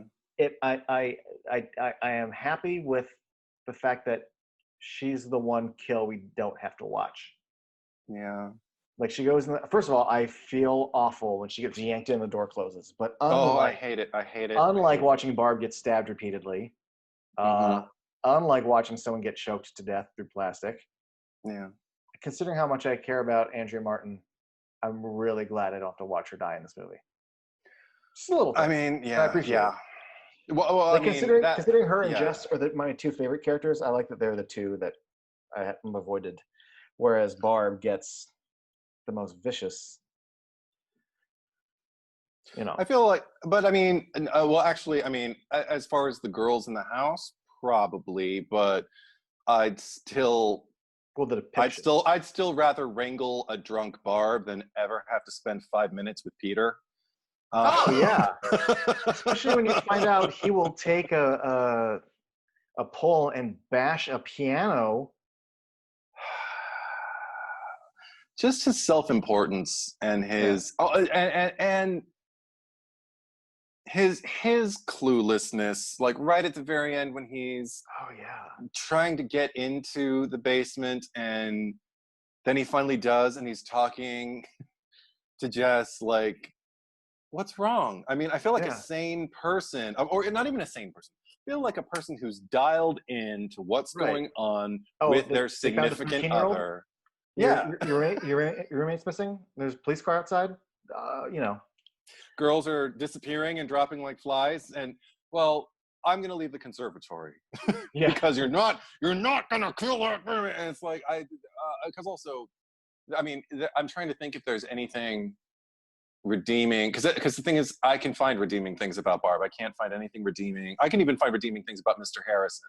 I can't find anything redeeming about Peter off the top of my head. Yeah, I try to play devil's advocate in the case of, well, it takes two people to tango, but Mm-hmm. even in the case of to keep the baby or not, his approach to his side is all the wrong ways to approach it. So even playing devil's advocate for like, well, no, but he never lays out a good reason. No, No. no. I And he still, calls her a I don't, selfish bitch, and then it right. says some of the most selfish things I've ever heard come In, out of a man's mouth. Yeah. in their first phone call, and he's like, I love you. And she's like, I know. I I remember, like that. but the first time I watched it, it made me feel a little bad for him because he's maybe more invested than she is. And I don't know how much of it is her not being into it anymore, or also just the fact that, like, like your friends are nearby and maybe you don't want to hear people say that, and that's Oh, I didn't also a think. bad sign. But Mm. the second you get to know him, the second and third viewings, I'm like, yep, I don't love you, bye. Fine with it. Oh, I never attributed it to any of that. I always just Oh yeah. thought, again, this is like laying the groundwork for the jests, and I feel like it pays off later. Laying the groundwork for the jests that I know. She's not going to say I love you just to say it back. She's not feeling it right then and there. And she knows also, given the nature of the news that she's going to break to him, Mm-hmm. this isn't the time. She's not feeling all lovey-dovey. She doesn't want to soften the blow. I think she wants to move as tentatively as she can while still communicating with her tone and with the importance that this can't be said over the phone. It has to be said Yes. in person. And the fact that I'm not going, I love you too. It's like, no, there's something serious coming. I feel it's something I feel close to. And that's probably why I'm single. But I mean, the pandemic doesn't help. I mean, I'm trying to think if But there's a way to say I love you too back that isn't I love you too, and no, I mean, and there like a certainly is. yeah. But I like the fact that she seems self-possessed enough to not feel obligated to do it, because she's not feeling it right then. She's got See, other things on her mind, and we don't know whether she said it before. I feel like she has. right. I feel like that's the nature of what their relationship had been up until now, that they were going to be these young people with these dreams, and they loved each other, and hopefully they were going to, their dreams were going to, like, mesh together, and they were matched, and they were going to go off with their matching dreams and live, this superior life. And then this thing happens, and she learned a lot about him. But this is the other thing that I love about Phil, Andrea Martin. When they're suspecting him, because it's right after the phone call where he starts talking about it's just like having a wart removed, Billy, Yeah. on the phone. And she's like, he said something. He was saying and also it's the way that Peter said it. I love the way she talks. Yeah. The way Peter says it. And Phil says to her, she doesn't suspect that Peter could do it. And she says, I mean, that I never really liked Peter, but I still don't think he's capable of something like that. I don't know if I agree with that, but we're certainly good at threatening, and kind of reaching his own peaks of mania and whatever. But but there's something really, really telling. Like, if Phil doesn't like somebody, if Andrea Martin's character doesn't like somebody, I'm immediately suspicious. I'm like, yeah, Yeah. because you get it. You're what Yeah. I you're mean, that friend. You're that trustworthy friend who is yeah. going to see through and be like, you know what? I really don't. You're still If dating him? I really if don't think she he's good. can find the joy in her boyfriend with fucking kids in his life, fucking kids, Yeah. shit, then yeah, if she can find the gold there, Patrick. yeah. Patrick. I also love that because I was watching him sit there go, ho, ho, ho, fuck.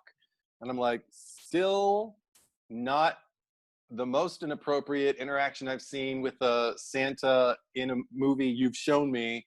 Not even a Christmas horror movie with a kid on his lap, because my mind immediately went to Silent Night, Deadly Night. I was like, yeah, that one's still more inappropriate. Yeah. The kid doesn't seem affected at all by Patrick going off. That was fun. No, I wrote something Also, at the top. I respect that her Yes, name go. is Phyl, which I'm presuming is short Yeah, for Phyllis, and I'm like, yeah, she goes by Phil. I dig that. Oh, it's me just a little thing. too. Um, Yeah. yeah. I mean, there's not. I mean, I've said plenty of people have talked about how good the movie is on a technical level, but I mean, there is something Hmm. to be said for a lot of the choices that are made. I've mentioned Yeah. some of them already, but one of the little things I like this movie does, it does it like I think about 4 times, but they're all very effective. Is like we see like the hook go right at Miss Mac's face, and we immediately cut to like the cabbie pounding on the door, going, "Hey, blah blah blah," and there's a lot of like "fuck you" and a cut to a thing. Yeah. With the someone's coming in the house, and then we cut to Barb's asthma, but there's always like the shocking cut from Mm, one to the next, and yeah. Yeah. they're all effective. Everything in this, I especially like one little thing that I hate in movies is, and it's usually a hero character when we're seeing their POV, and then someone comes in a frame, and they go, "Bah," and I'm like, your peripheral vision would have seen this. This is Yeah. nonsense. And I like the fact that when we see Billy's POV, it's like this massive fisheye lens. Yeah. And I'm like, no, but that if you're standing in the stairwell, you see the fucking stairwell, and there's a lot of smart little choices. Um, so yay to that movie for that. But as far as the style goes, the scene that the singular scene that affects me the most as far as style and choices go are Hmm. I think it's Barb who's getting stabbed Hmm. while the carolers are singing. Hmm. Because to me, that's the manifesto for the movie. Is we are going to pervert this holiday for you for 90 minutes. Because a lot of the movie, like, yeah, their house is decorated like Christmas, but it isn't like I've got a candy cane. Like it's, but that was like the first time the movie is playing with death and Christmas, like really at the same time. Like he's not murdering anyone like with gift wrapping, but like you've got the I mean, it's classic cinema juxtaposition of cutting from one thing to the other. But Yeah. the fact that they're cutting to these like innocent kids' faces and the music is really swelling. That was the first time when I was Hmm. like, all right, like this is what it is. Uh, Also, like, I mean, Olivia Hussey's gorgeous, but yeah. Jess glows in that sequence. Just Oh listening to yeah. the carolers. She's never more beautiful in this movie than she is when she's listening to them because Hmm. she's actually letting the holiday in for the first time, maybe in the whole In this really movie. shitty couple days, Yeah, and then she contrasted finds some with light. the movie's most blatantly gory or most vicious depiction of a death. Yeah, Yeah. right So after we're yeah, no, made to but feel to witness that character, probably the most abrasive girls, uh, to witness her vulnerability with the asthma. I mean, because again, it makes me want mhm, to take care of her. I see her like that, and I see her thinking she had this nightmare, and somebody was in her room, and I know that wasn't a nightmare, and I'm mhm. so worried about her. Um, so while, because I think I said it while we were watching the movie, I was like, I don't want Barb to die. I'm pissed. I don't want any of them to die, but I'm really like I was so pissed off because I'm like because also I mean the selfish moviegoer in me is just kind of like so now there's not going to be any more Margot Kidder. Great, because some actors when they're on Yeah. screen it's just like I love what I'm getting from you. I'm taken care of. I have absolutely no problems with what I'm getting right now, and she's one of them. But no, also off what you say because I'm glad you brought up the technical aspects because it's something after a first viewing and maybe even the second viewing that I don't really think about. It's something I tend to think about the look of the film and also just like the grit. I wrote down at the top of it, the look of the movie is rough and grainy and doesn't feel self-conscious horror so much as legitimately unnerving and immersive. And then I just wrote the what would you do of it all. Also largely subjective and unglamorous. I mean, it just Mhm. looks real. You just feel like you're in an actual house with people wearing their actual clothes, not wearing costumes. Even though, I mean, Jesus, you look at Mrs. Mack and she's obviously a character. I mean, you know, Oh yeah, but she's not playing it but too cartoony. yeah, That's it, yeah. it suits it suits her. It suits the look of the whole thing, and also the fact that it's we're a few decades removed from it now, and the fact that it's winter in Canada. She probably would wear that many layers. Older ladies probably still wore hats then, that kind of stuff. But I just loved. This is what I wrote. Is just I love how this movie is concerned less with establishing and maintaining a conscious visual style, like like a consistent one, than it is offering up plausibility, because I don't know that I ever break out of this movie and not beyond like a laugh, you know, like, I mean, that'll put like some distance between you and any kind of film. I don't mean like a distance where you're no longer immersed in it, but at some distance where you can feel safe, you can breathe, and you can kind of remind yourself for a second, okay, it's just a movie. And look, the actors are having fun. Good. I got a little break there. But one thing that I'm really, really grateful for that Bob Clark did with this was just granting me access to these women and their lives, and not not because the tropes didn't even exist yet. And it's kind of Nope. sad to me that like that this movie didn't even create tropes, you know, those were created later. I even thought and I know this is probably blasphemy for some people, but I largely prefer spending time with the girls in this sorority house than I do spending it with the girls in the movie Halloween. Mm. I mean, I like them As and I love watching that characters, movie, but yes. as characters, yeah, I Yeah. just I just find them more interesting, and I just feel like there's more there's more believability. There's less. It's a different animal. But what was interesting also finding like watching the special features was John Carpenter asked Bob Clark if he was going to do a sequel because he wanted one, and he said no. He's like, well, if you're going to make a sequel, what would you do? And Bob Clark said, well, like Billy would be apprehended and he'd be like in a sanitarium or something like that, and I would make a movie about the night he broke out, and it would be on Halloween, and I would call the movie Halloween. But I'm not going to Yep. do that because I have other things I want to do. And so he walked away, and John Carpenter made Halloween. He made the movie he wanted to see Bob What did you Clark say? make. Escapes from an Yeah, asylum? right. Okay, yeah. And what's wonderful is Bob Clark was really kind of, I don't even know about honored, but I think he was really moved that, you know, John Carpenter had this kind of passion for his own movie, you know, for Bob Clark's movie, that he wanted to go and make his own, in essence, not even a soul sequel, but maybe just like a soul sequel, like in his mind's eye, just something that could feed that appetite. What's the next logical step after this? And it's largely John Carpenter and not Bob Clark, which is why I won't disregard it and I won't dismiss it because I love John Carpenter as a filmmaker too. But just in terms of, I feel like the tropes that we get are probably much more, we can attribute much more directly to Halloween than we can to Black Christmas. Mm-hmm. That's my point about that.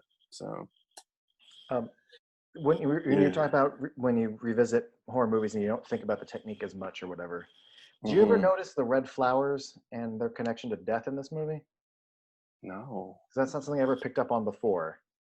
But when Mrs. Mack has got her hand up on the poster, there's like a big red flower. And then on the other side of the room, when Claire's dad is there, there's like a portrait of a red flower. Yeah. And then I think technically, so one's I guess past, present, future. So like also, and they make a point of it when because I remember noticing the skull when Barb is getting killed, but there's like something Mm-hmm. red with the skull, and I think it's supposed to be a flower. And the idea being that there's a flower Mm. marking that Mrs. Mack is going to die.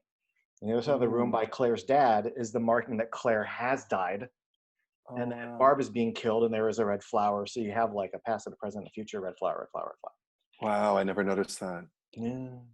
One thing that I At least love that's what I though get out of it. also, It could be a yeah, red sure. ribbon in the skull's mouth for all I know. Maybe it's a October ruler. Maybe it's just the idea of red. But it's Yeah, definitely two flowers the first time you see them. red Yes, it's flags. just fun. Red flags, as it were. But Yeah. there's another thing I appreciate with this movie too on the technical side is the sound. Because one thing I talk about, like, I'm in the movie with like Barb and Phil in that room in that scene. But the thing is, I'm in that house very often with Mhm. Billy. And the thing that creeps me out the most when I'm with Billy is hearing the creaking. Just the Oh. sounds in the house. For such a minimal production, there was a very smart sound design, especially the lack of overt score. Yeah. And then when it is, it's just like a chime, like a dark, deep, like like a, what's the word I'm looking for? Like wrecked piano sound, like that almost as clanging. if her boyfriend had smashed a piano. Oh, I never drew that connection either. See, there is so much in this movie. Mm-hmm. That is No, I awesome. think that's wholly intentional. Yeah. God, yeah, no, I look at The, you. yeah. The thing that gets me Yeah, isn't the creaking. Um, and it is depicted a few times. It's not just the fact that I hear Billy breathing. yeah. It's the type of breath he's taking, because it's never like when you breathe out and the air comes. It's staying in here, so it's all very like, and I can hear that little like that click that, Mm-hmm. and it's just it's very short, and Mm-hmm. I just I don't like it. Also, just because stylistically they're so different, I never drew a connection between Billy's breathing and Michael Myers' breathing either. But they both, Hmm. we get to hear their breathing whenever we're looking from their POV. And it's never, for me, it's never more effective than it is in the first movie for Halloween, but with Black Christmas in particular. Also, oh God, okay, just, I'm not going to waste any time I don't have to on this, but I just want to bring up the reboot. Yeah, Saw, the reboot Saw, yeah. because I haven't seen the 2019 one. I will at some point. It's worth watching once, Okay. and there are some redeeming things. Hmm. I'll get to that in a moment, but go on. Okay. There's not really anything redeeming about the fucking, was it Well, this is the 2006? thing. The 2006 reboot. I mean, we're talking Glenn Morgan again, who we brought up before with the Final Destination discussion that we did. Great Yeah. casting. Yeah. Right. Casting that movie was fucking great. But even that, like, here you've got like some very, very capable young actresses, and I remember watching. I haven't seen it in like 10 years, but I remember when I watched it, and I only think I saw it but once. I remember when I watched, and I watched it without seeing the original, because the only original I only saw with you like 2 or 3 years ago. And so I'm watching this movie called Black Christmas, and the unrated Blockbuster Video edition. Mm-hmm. And um, I just remember thinking, great actresses who don't really get to do anything. So I was No. even more confused when I saw the original movie, which was directed, how many decades is that? 3 decades before. Yep. And equally capable actresses who are given great material to work with, but also do great things with it. And even when they're not really granted something, they still do something with it. And so you'd think that we'd progress, as the movies go further. I mean, you would think in theory, but I mean, then we had to talk about the nature of reboots in the early 2000s, and I know how you feel about a lot of them. Yeah. And And that I feel like movie, that one's really emblematic of oh, that kind of trend of the reboots just kind of not having a clue what made the originals right. work and what they should be emulating, what they shouldn't. Again, if somebody likes that movie, I won't begrudge them that. Like if you're looking for gore, it's certainly got that. If you're looking to be Yeah. grossed out by just like the backstory of Billy and Yeah. his A interactions, backstory I didn't need, by the way. no, really didn't need. I mean, again, no mystery. It's all out there on the table. Yeah. If that's your cup of tea, that's fine. It's just Sure. it's I difficult didn't like the connecting backstory. it with Black Christmas. Yeah, it's difficult connecting it with Black Christmas because Black Christmas did so much with mystery and so much with me caring about what happens to these people, And and and not creating because I see it. and Yeah. creating an environment that feels real and Christmassy. And Yeah. one of my biggest problems with the mid 2000s reboots is they were all just so needlessly grimy looking. Yeah. And that movie is it's dark and ugly. Yeah. And yeah, There's no Christmas carolers to yeah. go, oh, I and mean, it quite literally just like it's Black Christmas, like yeah, and a jaundiced Billy, but not like again. yeah. But then And don't you would, and not only is he scarier without having to really see him, he's also yeah. with all of his craziness. It's scarier to not know what's behind. You can kind of piece together a relationship between his mom and his sister, but you don't really know what happened.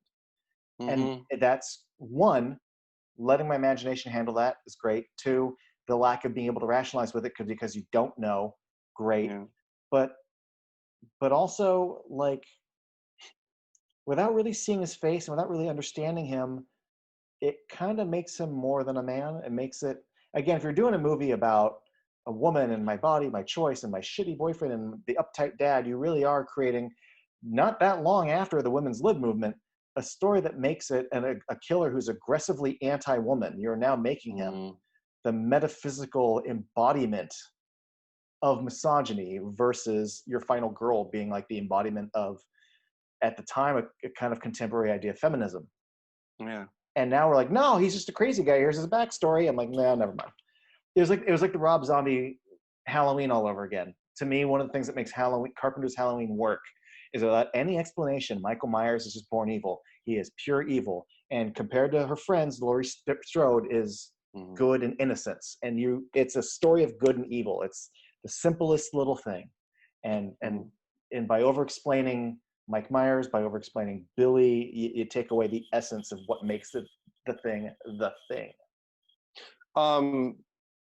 Rob Zombie's Halloween is a different discussion, but maybe we'll have that if we ever have that pod. But for Black Christmas, I don't want to show my hand. But with Black Christmas, again, like also, yeah, another thing is that like thematically, I don't even know what that movie was about in 2006. I felt like I was watching something and I was like, I don't think you know what you're doing. And again, I felt like when I was in the hands of Bob Clark, I felt like he knew what he was doing. And like, even though it makes me so uncomfortable watching the movie, I love watching it. And I can't imagine myself ever loving watching the reboot from 2006 just because it doesn't make me feel taken care of or it doesn't even feel like it's about anything. It just feels exploitative and mean-spirited with no direction and with no real purpose for existing. Yeah. Like you're not making any kind of social commentary. It's not, it's sad because it's less emblematic of society in 2006 and more emblematic of what was happening to the horror genre in 2006. We can crank something else out with a name on it, and there's also an audience that doesn't really care enough that they'll just go see something that's been cranked out. Yeah. And yeah. That's what it is. The new one is interesting because it absolutely knows what it is and what it's saying. So you don't have that problem. It is one. Let me put it this way.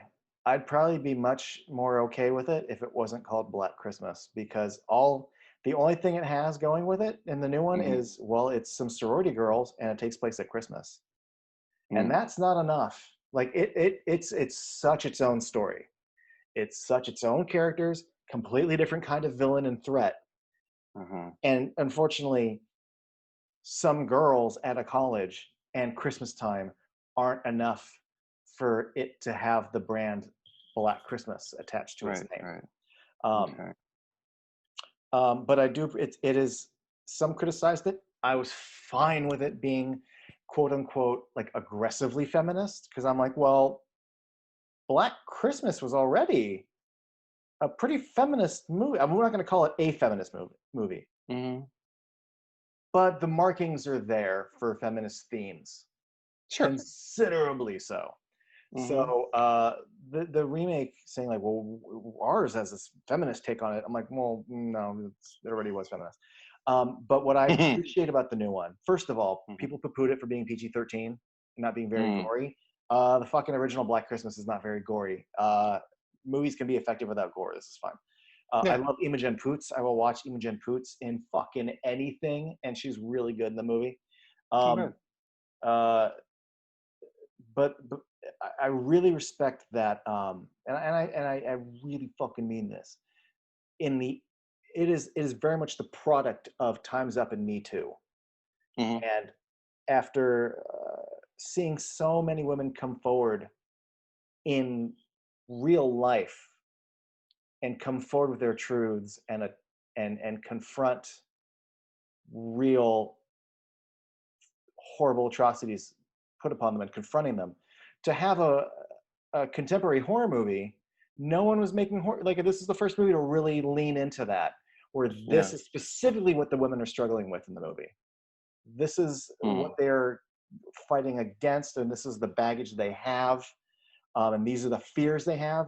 To see a horror movie vocalize that in an age where women are really vocalizing that, I thought it was great. Yeah. So I'm so down. My problem is that it's just the last act gets a little goofy.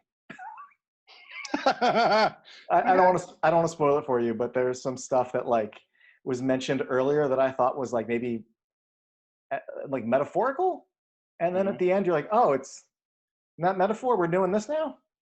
You really had me until the end, but okay, never mind. Okay, yeah. The general consensus around that movie has been basically like making me drag my feet about. I don't know seeing anyone it. who likes it, and Me neither. Yeah, it gets very. As a progressive liberal, I also try not to fall for things that are like pandering to me with their progressive liberalness. Like, and this movie really gets close to like borderline pandering. But then again, who the fuck, like, I'm a fucking dude. Like, I don't have these experiences, you know, and maybe I'm not totally meant to get, I mean, I appreciate, again, I just said how much I appreciate that, but there is an almost forced, we're fucking girls and we're going to save the day type shit that I didn't connect with. And maybe it's not forced for other people. Well, I mean, yeah, I never know through my own lens whether something is inherently, you know, whether I'm justified in giving it a label of being inherently feminist or anything like that. All I know is when I watch something, okay, would I recommend this to my friends who are women, my sister, my mother, my, you know, like all the women in my life? Would I encourage them to see this? And usually the case is like, well, some yes and some no.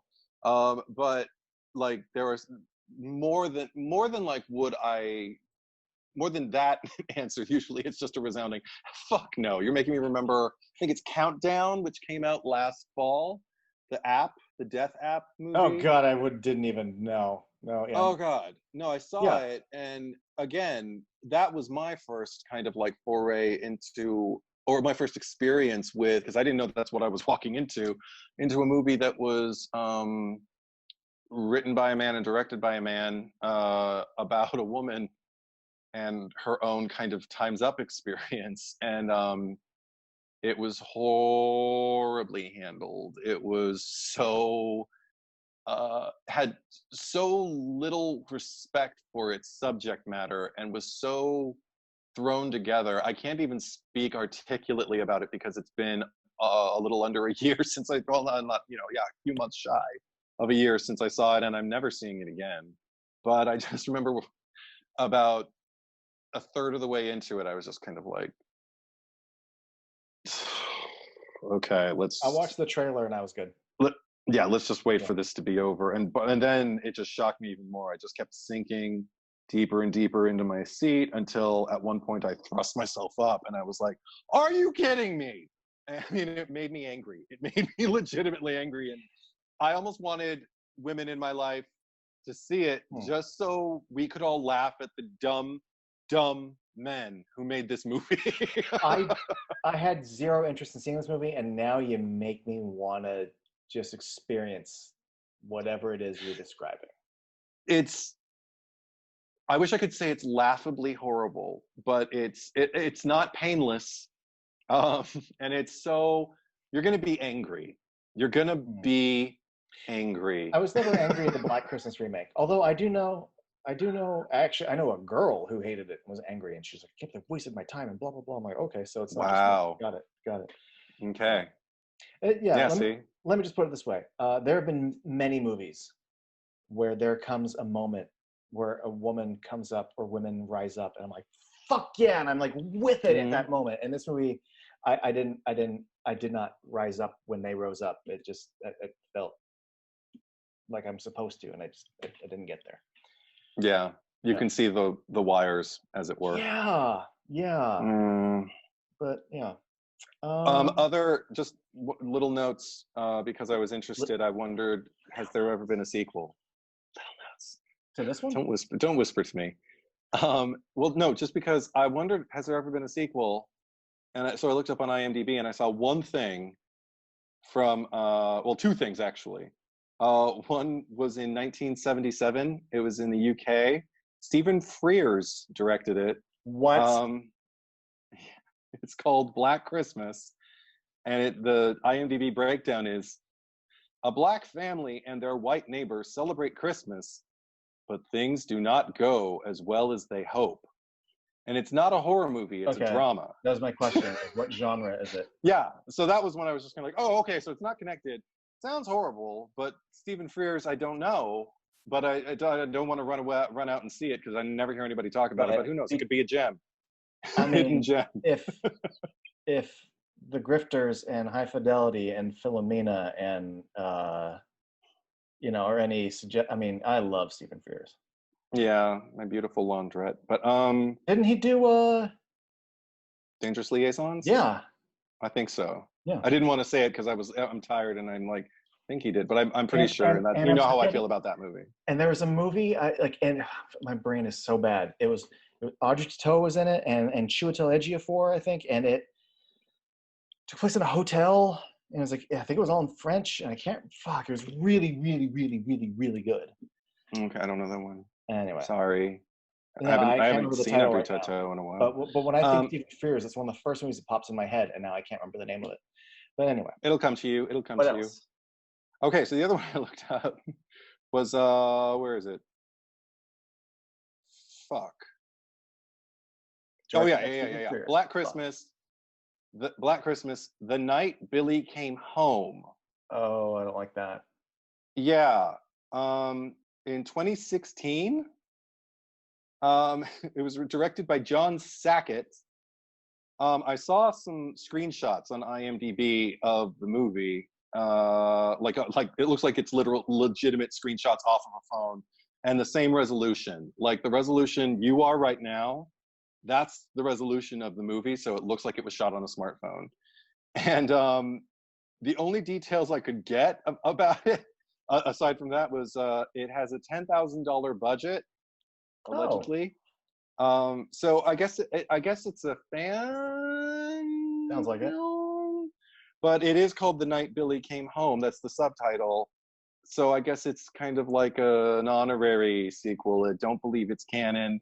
Sure doesn't look like it, and it had like a 4.4 rating out of 10 on IMDb. It'll play like at one festival, and then like it'll be on Amazon Prime in like 6 years.